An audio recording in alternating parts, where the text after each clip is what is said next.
You know, in Dad's later years, couldn't keep him warm. We'd have him at our house and we'd turn up the heat, and after dinner or supper he would get in a chair and we put a blanket on him and he'd have a nap. You think he'd be warm enough today? Oh.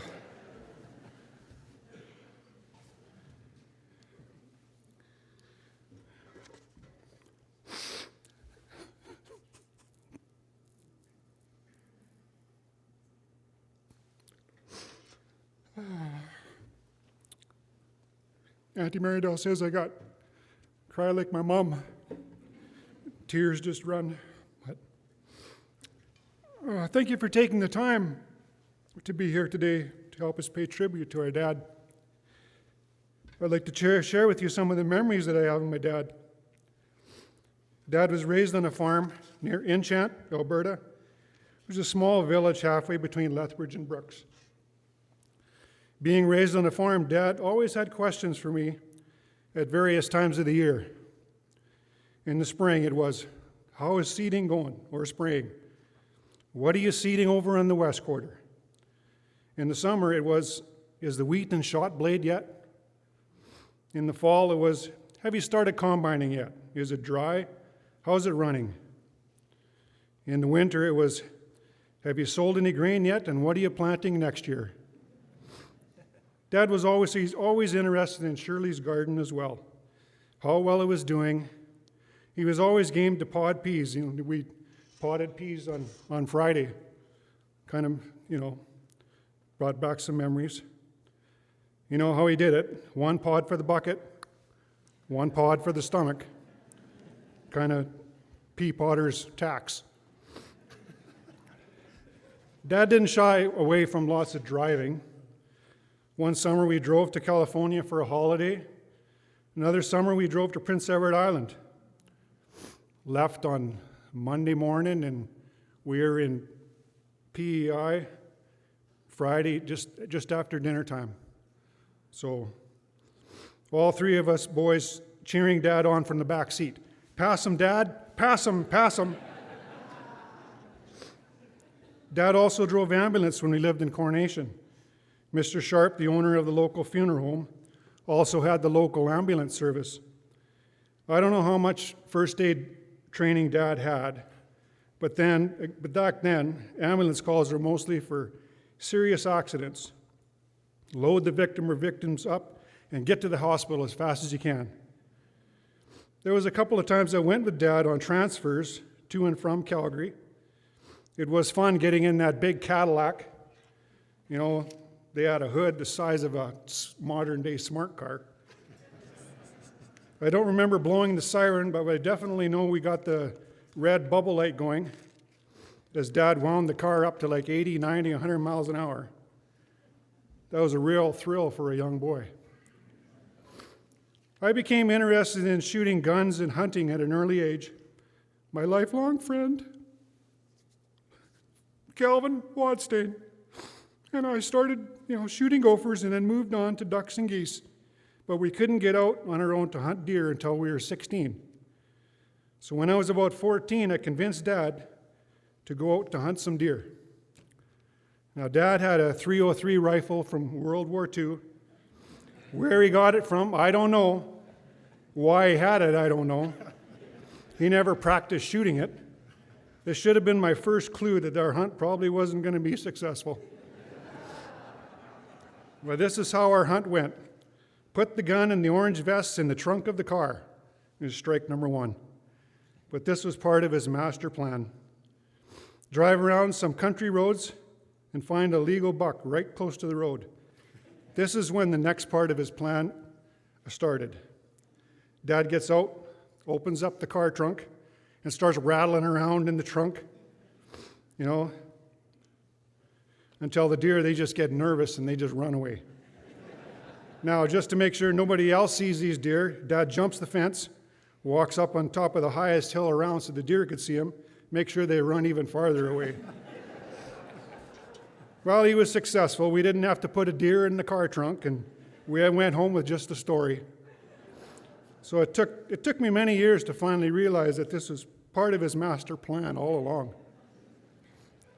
I can remember being with Dad in his office at the church, lots of different books on the shelves, open Bible, partly written sermons and notes on the desk. Sometimes I helped with the weekly bulletin. Dad loved to laugh at a good joke. Yeah. The laughing went to another level when Auntie Pearl and Auntie Mert, Uncle Harold, and Auntie Donna came to visit. Dad would have tears in his eyes as we heard Norwegian jokes about guys like Ole and Sven and Lars. I don't know who these guys were, but they weren't very bright. I'm gonna miss some of those fun and special moments. I will miss my dad.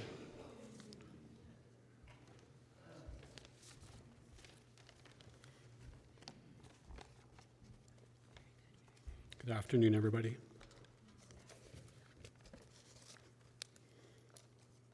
It's going to be hard just to get this paper clip off. It was all folded up in my coat pocket, so now it's going to be hard to even see it properly. Just first of all, actually, Mom leaned over to me and said, make sure you tell everybody that actually there's Dad's cousin, right? Dad's cousin from Norway is watching right now, which is pretty special online. So welcome from Norway. Also, as you saw, all the grand men and the youngest great-grand are wearing ties. And we have ties on today, and that's to celebrate Dad, and they are all his ties. He has a lot of ties.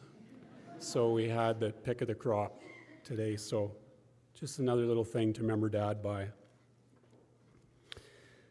So while contemplating a number of weeks ago about what to say, because we all knew that this was coming, I heard someone somewhere mention the word dadism, and I'm like, what does that mean? So naturally, what did I do? I went to Google to see what I could find. And so what I found for what it means is it's a catchphrase or a piece of advice your father is famous for saying. So I picked up on the catchphrase portion of it, not necessarily the advice. And then I kept looking a little bit more, and what I found was actually this is a bit of a thing. And in the UK, they have a top 30 dadisms, and I found in the United States they have a top 16. And so the number 2 from the UK and the number top 3 from the US is, I'm not sleeping, I'm just resting my eyes. So, Dad, you made the top 2 and 3, respectively. And then I noticed while Dad was in care for those 7 months and the few times that I got to see him, he developed a new dadism. And it went something like this: take your time leaving, but hurry on back. He just always wanted somebody there with him, especially Mom. I had the privilege of spending a weekend in mid-December, a week between Christmas and New Year's, and May long weekend with Dad. And there was a lot of hours of silence while he slept, and also many times talking about things present and past. And I just want to share a few of those memories. Some of them are funny. And so here goes. And you're going to hear a theme a little bit here there's been a few other things said about food. But Dad loved Mom's cooking. And this one particular thing, she made shortbread cookies. And upon his request, Mom would bring some to him. One day he asked me for a cookie, so I gave him what was left on the plate in the drawer, which was a half a cookie. he had eaten the other half the day before, I guess. He took the cookie from me and looked up at me with a straight face, but a bit of a grin on his face, and said, "Where's the other half?"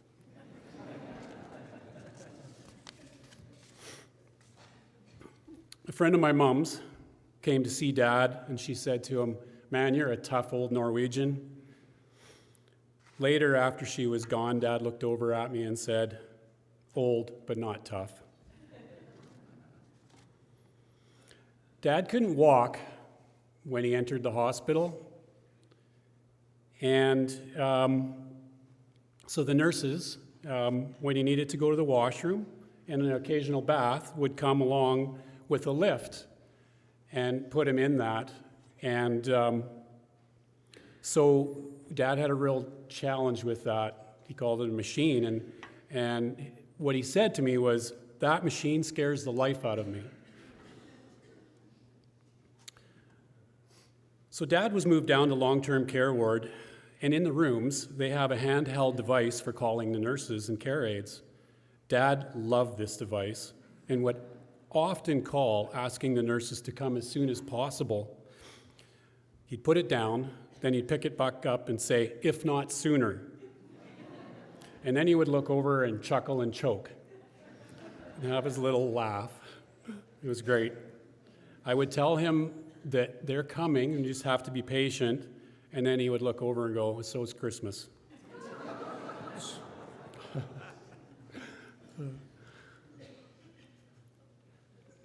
I don't know if we can ever really appreciate how uncomfortable it would have been to be stuck in the same general position for 7 months.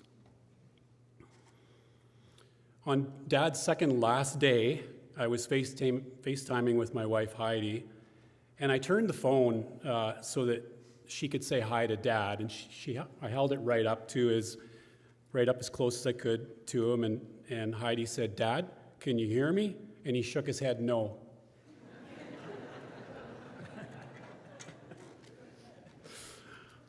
We talked about some of his memories from growing up, and I was amazed with how much he could remember. He was still very much with it, even though his body was failing him.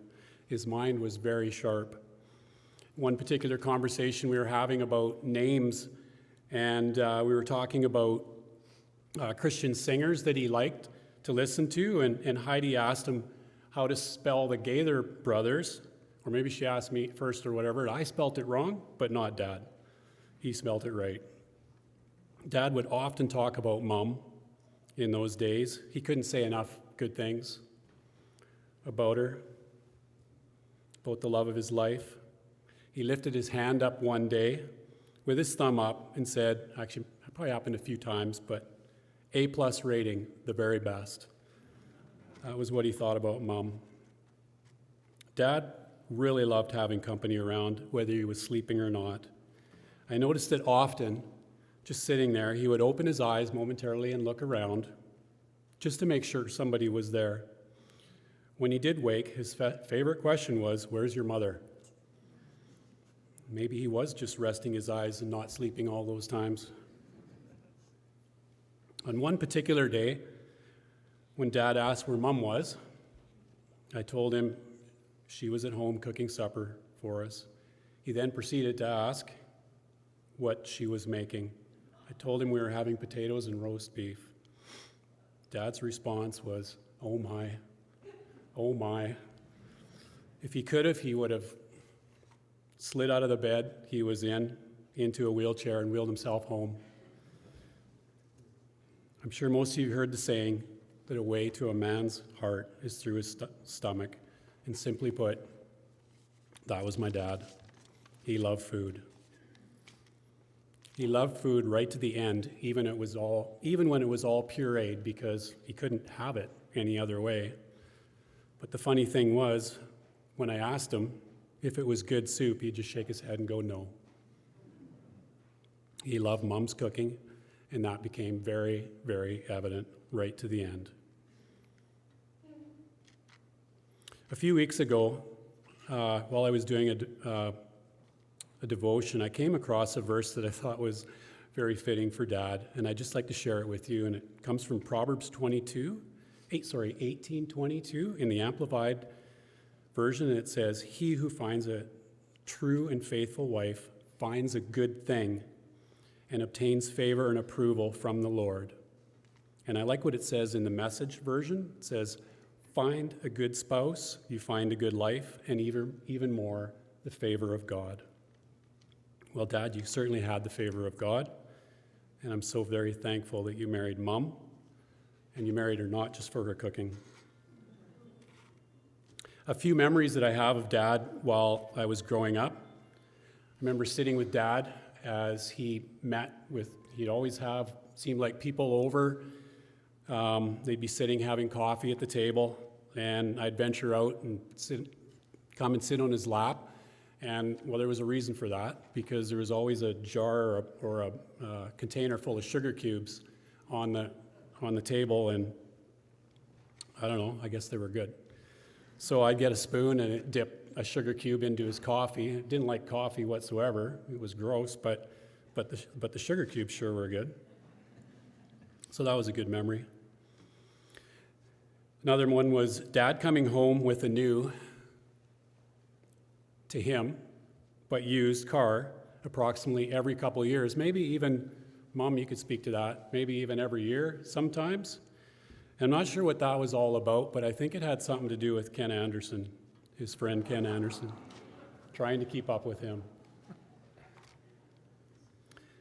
So Tim spoke about this a little bit about the ambulance, and for some reason Dad decided that he wanted to take up driving for the funeral home and in Coronation for a number of years, and not sure if it was volunteer or if it was paid, but as boys, I think we didn't really care about that, but we all got to go with him on the odd occasion, and to either Edmonton or Calgary, and where else could you legally drive a Cadillac hearse at 100 miles an hour with your dad?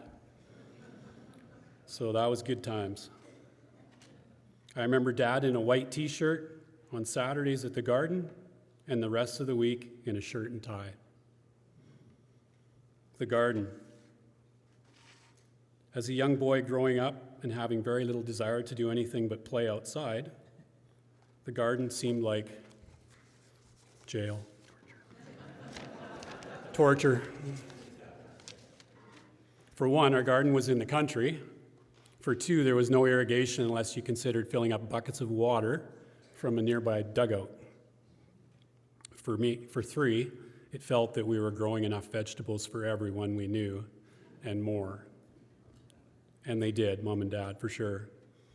There was no doubt about it. Dad was an extremely hard worker alongside his spouse. Whether he was sowing seeds in our garden or sowing seeds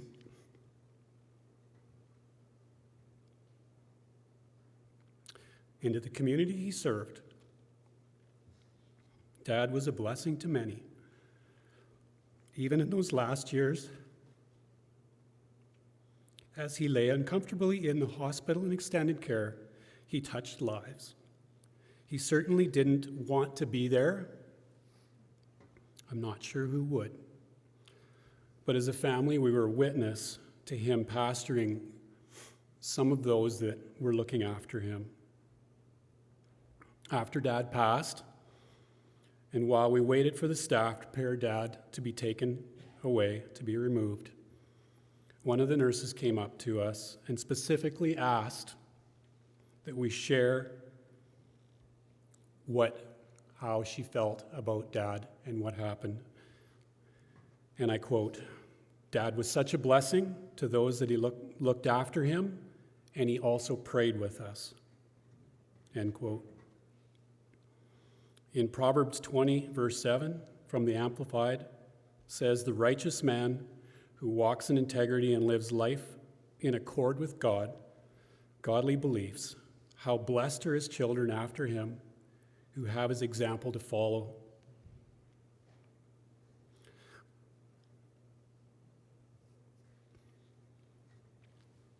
Yeah. Thank you, Dad, for blessing your family in so many ways by how you lived your faith in life. I'm so very thankful for you, Dad, and so very happy that you're no longer in discomfort, no longer hungry for an earthly meal, and you are forever home with Jesus. Last night, I'm going off script now, but the last thing was, last night I had a really hard time sleeping, and I was awake for a while and just thinking about Dad and just thinking about how he went.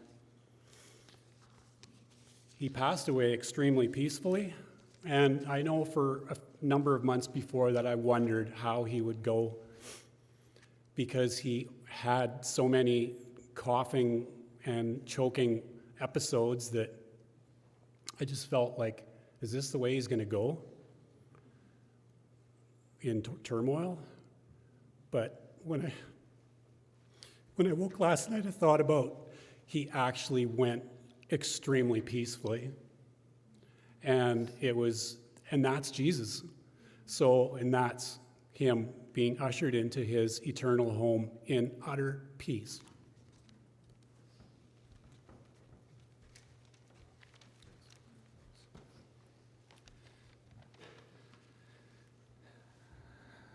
Good afternoon. I have many good memories of Dad. Dad was always there for us. He took our family on camping and fishing trips. He did most of the driving, from what I remember, when we went to Disneyland and then to PEI another summer. He would help us out. Sometimes, I think it was Rod and I, we would walk the ditches and collect bottles, and he would drive with us, and he never ever asked for any of the money that we made. I would often see Dad with his Bible open. What a legacy of faith that is. Dad had some unique quirks, just like everyone else has different quirks. He really did not like loud music. One time we were at a ski lodge. I think it was just our family or maybe a youth group trip, I can't remember. But the youth group, or the jukebox was on full volume, I'm pretty sure. So he went over, unplugged it. Yeah. Problem solved. Dad also did not like driving in a city. I think it kind of stressed him out. A few times I remember he would just wail on the brakes at a yellow light instead of just gunning it like everyone else in the city. I also remember him walking around the house, hands in his pockets, with pockets full of loose change. So you always knew when he was coming down the hallway. It's a good thing he wasn't rich, or all of his pants would have had holes in the pockets. So, as you've already heard, Dad was a huge coffee drinker for many years. He probably could have bought the company of Nescafe for the amount of coffee he consumed. But in his later years, he kind of switched over to hot chocolate every night. I'm not sure why, but I guess that brought some comfort. So I just wanted to say thanks, Dad, for serving God faithfully. And you touched many lives, and you are missed.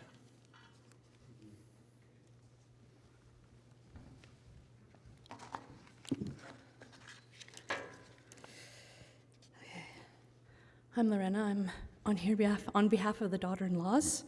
I'm here because Abe and Helen prayed for daughter-in-laws. That's why we're here.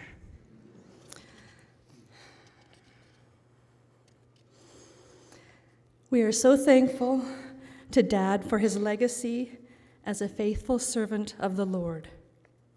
Two outstanding qualities of Dad were his humility and his gentleness. He willingly surrendered himself to serve the Lord. He lived Philippians 2:3. Do nothing from selfish or empty conceit, but with humility of mind, regard one another as more important than yourself. He made many personal sacrifices to serve and love the flock. He truly decreased so Christ would be increased. It was not about Dad, it was about Jesus. What a fine example of humility he exhibited. Gentleness. Jesus said, "Behold, I stand at the door and knock, not barging in, but gently waiting." Dad, in his gentleness, would walk into a public place and lovingly acknowledge the importance of all the people inside with friendly conversation. He was not pushy or controlling, but demonstrated a gentle love that said, "You are important." As daughter-in-laws, we had the privilege of being loved and cared for by such a humble and gentle man of God. What a beautiful legacy of godly, humble, gentle love he leaves for our children and their children.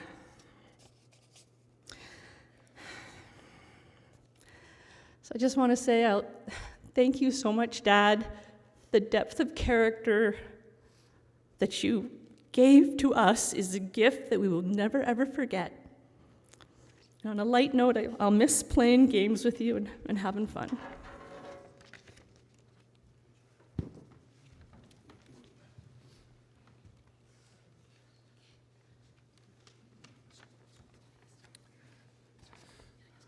Mom wanted me to say some thank yous from her, so I'll just read what she had written here. First of all, a big thank you to my sons, daughter-in-laws, and grandchildren for standing by me and being with me by Abe's bedside when I was most needed. Thanks to John and Meridel, my brother and sister-in-law, who came at my beck and call and helped with so many things. Thank you to our church pastors, staff, members, and adherents for your many prayers, hugs, and support. Thank you to all who had a part in today's service and lunch. I appreciate everything each of you have done. I give thanks and praise to the hospital staff on Unit 33 in long-term care. I was so grateful that Abe died without having to be moved out of town. The staff were excellent in all stages of Abe's care. We could not have asked for any better place. I thank each one, friends and relatives near and far, who have come today in support of me and my family. Abe would be overwhelmed, as I am now. Thank you to Baker Funeral Chapel for a wonderful job of helping us through this past month and today. To God be the glory. Helen.